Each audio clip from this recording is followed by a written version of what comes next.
پیروں میں چپل نہیں، ہاتھوں میں تلوار نہیں، لکڑی کے ٹکڑے لے کر چل پڑے بدر کے میدان میں، لیکن بڑی بڑی طاقتوں کا نشہ دھول میں ملا کر آ گئے۔ یہ سب کو پتا ہے تاریخ اسلام۔ وہ جو قوت تھی، وہ طاقت تھی، وہ کیا تھی؟ وہ کون سی طاقت تھی؟ میں تمہیں بتاتا ہوں وہ قوت اور طاقت کیا تھی۔ خالد بن ولید کو سنا ہوگا، بطل جلیل، سپہ سالار اسلام، سیف اللہ المسلول، رسول اللہ کی وہ چہیتے صحابی جس کو خود میرے آقا نے اللہ کی تلوار کہا۔ آپ کو پتا ہے خالد بن ولید نے اپنی زندگی میں کتنی جنگیں لڑی؟ 125 جنگیں لڑی۔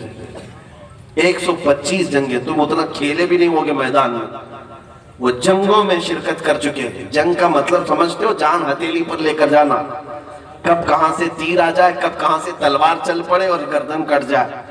خالد بن ولید خود کہتے ہیں میرے پورے جسم میں ایک بالشت جگہ بھی باقی نہیں جہاں تیر نہ لگا، زخم نہ آئے پورے جسم پر۔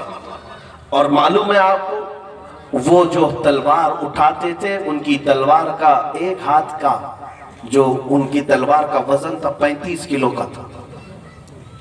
اور وہ میدان میں جب اڑے رہ جاتے، جنگ موتا ایک جنگ ایسی ہے جس کے متعلق خود خالد بن ولید کہتے ہیں ایک دن میں صبح سے شام تک میرے ہاتھ سے 9 تلواریں ٹوٹی، 9 تلواریں ٹوٹی، لیکن میدان سے ہٹے نہیں۔ اس خالد بن ولید کی بات کر رہا ہوں جس نے زندگی میں 125 جنگیں لڑی اور کبھی شکست نہیں کھائی، کبھی شکست نہیں کھائی، ہمیشہ فتح اور پرچم اسلام لہرا کر آتے رہے۔ ایک جنگ میں ان کے ساتھ ایک معاملہ ہوا، ان کی ٹوپی، ان کا عمامہ میدان میں گر گیا لڑتے لڑتے۔ 4 بڑے بڑے پہلوان ان کے سر پر سوار تھے، دشمنان اسلام، تلوار گردن کے قریب تھی، لیکن خالد بن ولید نے اس تلوار کی طرف ذرا برابر نظر نہیں کی، توجہ نہیں کیا، اپنے عمامہ اٹھانے اور اپنی ٹوپی اٹھانے کے لیے چل پڑے۔ جنگ کے میدان میں کوئی گردن پر تلوار لے کر کھڑا ہو، اپنا ڈیفنس کرنا چاہیے، اپنا بچنے کی راستے دیکھنے چاہیے، نہ کہ ٹوپی کپڑا چپل دیکھیں۔ جنگ کے اصول تو یہ ہے، لیکن خالد بن ولید اپنا عمامہ اٹھانے کے لیے چل پڑے، اٹھایا، چوما اور پھر رکھ لیا۔ جو کھڑے تھے دشمن وہ دیکھتے رہ گئے، پوچھا کہ تم ہی وہ خالد بن ولید ہو جو سپہ سالار اسلام ہو؟ کہا میں ہوں۔ کہا یہ ایسی حرکت تم نے آج کی، ایک عام فوجی بھی نہیں کرتا ایسی حرکت، عام سپاہی بھی نہیں کرتا۔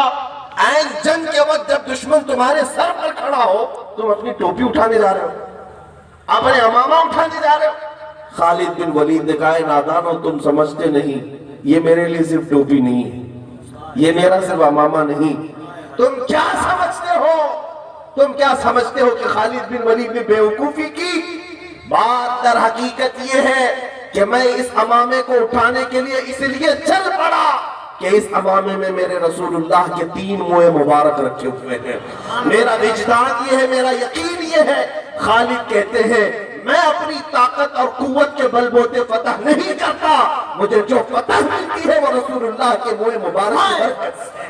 نعرہ تکبیر، نعرہ رسالت، عظمت مصطفیٰ، رفعت مصطفیٰ، ناموس مصطفیٰ۔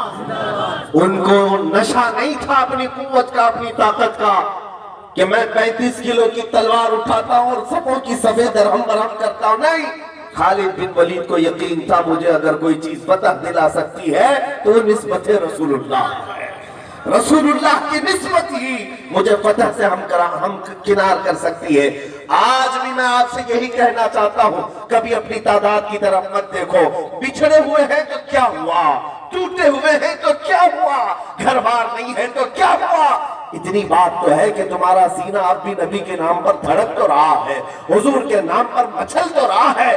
اب جب بھی مؤذن پکارتا ہے اشہد ان محمد رسول اللہ، تم اپنے انگوٹھے لبوں سے لگا کر آنکھوں سے لگا لیتے ہو، چوم کر کے آنکھوں سے لگاتے ہو، یہ اس بات کی علامت ہے کہ سب لٹ گیا ہے، لیکن نام مصطفیٰ کی قدر و قیمت ابھی بھی سینے میں موجود ہے۔